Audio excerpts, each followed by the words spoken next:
So there appears to be shockingly few of you today. I hope that's not a trend for the end of the semester.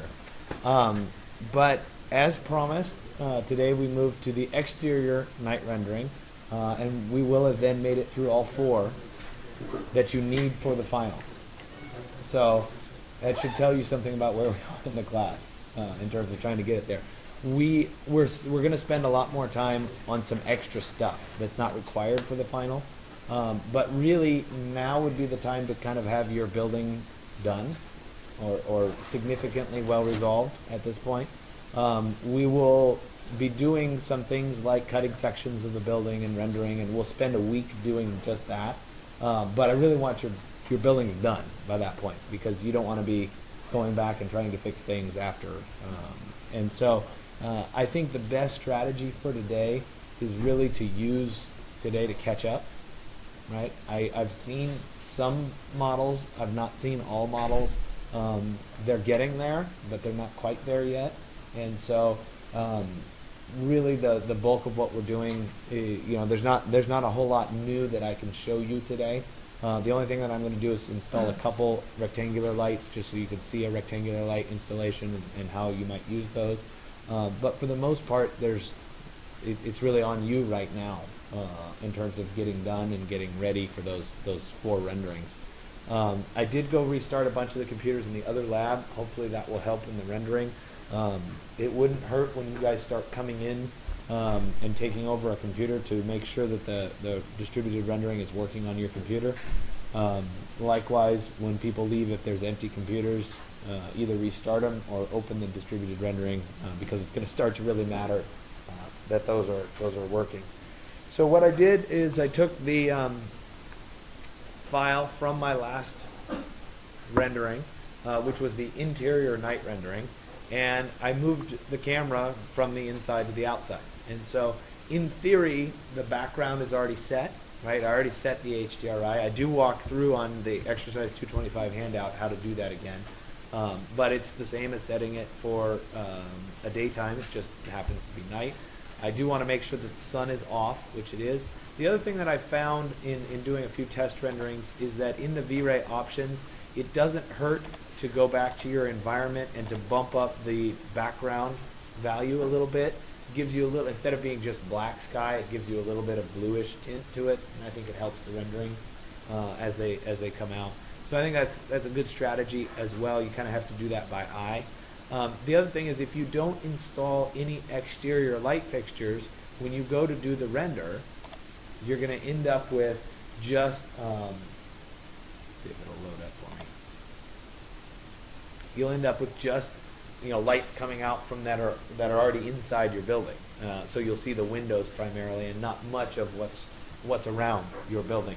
So it's at this point that you probably want to put some exterior light fixtures. We can be as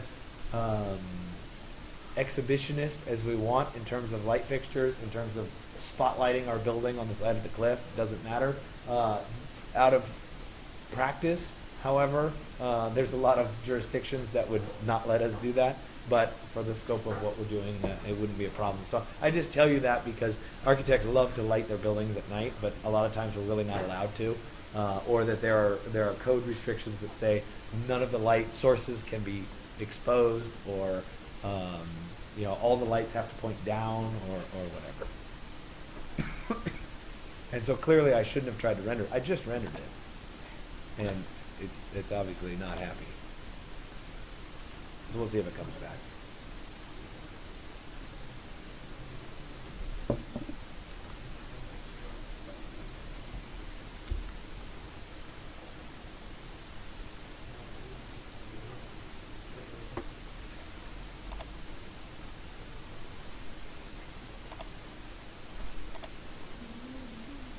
All right, there you go. It decided to load up. You can see a little bit of the faint outlines here.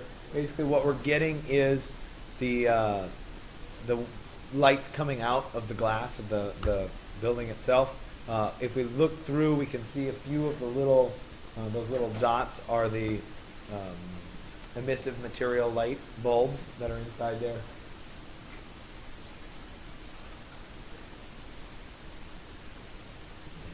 And almost done.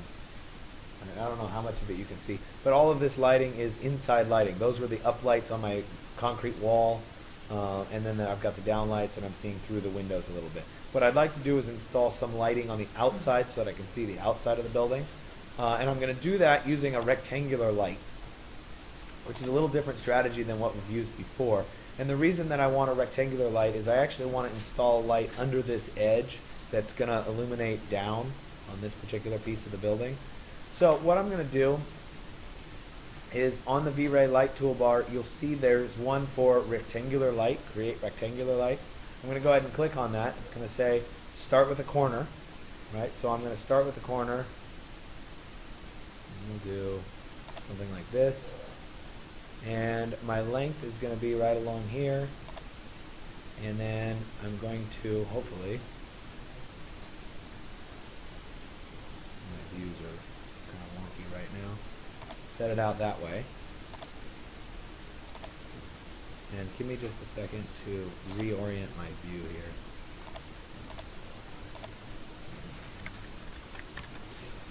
Alright. And I need to switch. So right now my view is in 18 millimeter still. I'm going to switch to 28, which will help me in being able to move around. Okay? So the rectangular light that I created, right there, has an arrow on it, and that is the direction that the light is actually shining. Okay? But the same rules apply as the other types of lights we've used before. It can't touch. So I'm going to move it vertically by, I don't know, a 1/4 inch, so that it's below this edge right there. And then I'm going to move it out from the wall slightly. So we'll move from there, maybe 0.25, like that. All right, so there it is, away from the wall, we hope. I went the wrong direction here.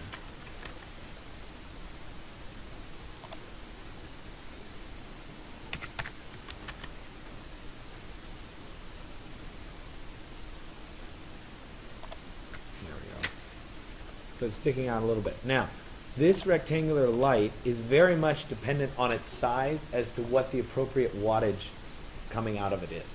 And so there's probably a mathematical way for us to figure it out. What I do is I do a guessing game. So I'll customize the color first, which was what? 255, 214. Sorry, 250 over here. 255, 214, 170. There we go. My wattage, I know it's going to be a little higher, so we'll start with 100. It's going to be in watts, right? Now, a couple other things about a rectangular light. There's some different options here. If you wanted it to go both ways, instead of just in one direction, you'd click double-sided. I only want it going down, so that's fine. I also want to check the box for invisible, because I don't want to see this rectangle. I just want the light to happen. Okay, and the rest of this is all fine. Good, all of that's good. So one of the things that I also want to do is I want to make sure that that arrow is pointing in the direction that I want it to. If it's not pointing in the direction I want it to, if I have the light selected and I type flip, it will flip the direction that the light is pointing. So obviously I did want it down, so I'm going to type flip, and it's now going down. Okay, so now it's a matter of going ahead and doing a rendering and seeing whether the light is right. Right, the amount of power is right. So I'm going to go ahead and click on the render button and wait for a little while. And once it comes up, we'll have a quick test of, is this enough light washing this part of the building.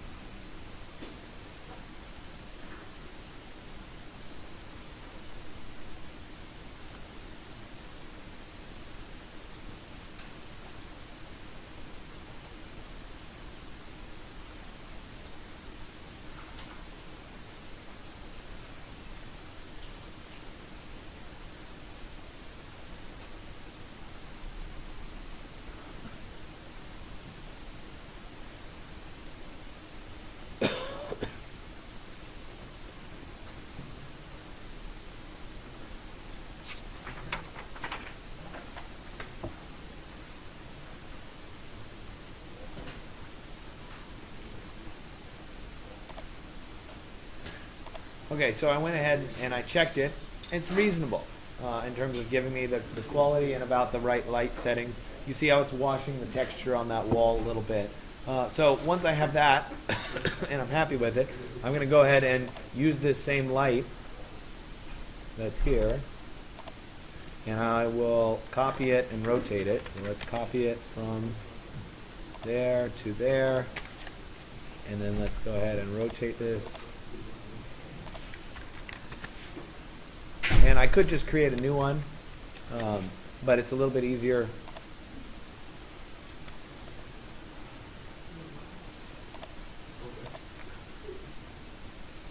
So stick it right there. So I have that one. I'm also going to copy this so that I have a couple more of them. So let me copy.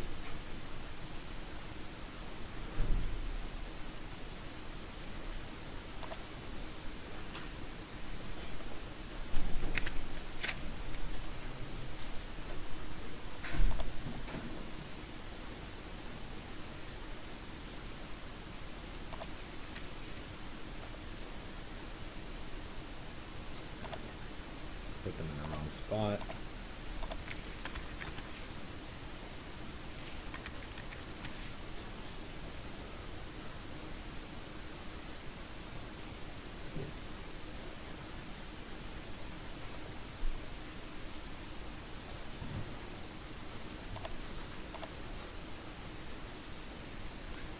It's doing quite a convenient job of not letting me. There we go. Pick the side. I just want those to line up like that. They line up like that the way I want them to. And now I can jump back to my original view, exterior night render, and then I can go ahead and render this view, and I should get a nice wash of light at the bottom there. Now I probably need some more uplighting on the building itself, and I could choose to do that as little spots that were lighting, so I'd have arcs. I could do it as rectangles, depending on what the kind of look is that I want. Does that make sense? Right? I could use the little railings here. I could put light caps on the posts. So, you know, there's some customization that really needs to and should be done. So, I don't have a lot more than that for you today. I think really what it's about is getting you to the point where you have a good, complete model. And I think one whole day of catch-up and getting there would really help you. Are there any questions? Yeah. What technique can you use for that would be part linear, like big four. So it's still linear, but it's a big four. Like a neon tube or something? Well, yeah, something like that. You know, let me work on that a little bit. There used to be, in the old version of V-Ray, there was a light that was like that, and then they took it out. And so let me try to sort out what the best way of doing it was. It's a matter of making the tube is no problem, because you can make an emissive material in whatever color you want. It's making it light the scene appropriately. And so I have to think through what the right strategy is for that. All right, any other questions? No? Okay. I'll turn you loose, and obviously if you get stuck or have questions. The one other thing that I did find last class, there were a lot of people that got stuck where V-Ray would hang, and one of the easiest ways of fixing that was to load one of the preset VisOpt files. Let me go ahead. This is almost done. We'll let it finish for just a second. Right, there it is, so we can see the little bar. Right. If I wanted it to wash down the wall a little bit further and not be so bright as a bar, I could change the dimension of the rectangular light to be deeper, right? In which case I get more shadow cast. It's a little bit not accurate, but it would certainly get me there. Anyway, so if you get stuck and you want to reload one of the V-Ray VisOpt settings, you go to just your V-Ray editor and you go ahead and click load. And then if you've downloaded from the resources page here, under the downloadable resource packages, there's a zip file of VisOpt settings. Okay, you can then load one of those VisOpt settings from your flash drive.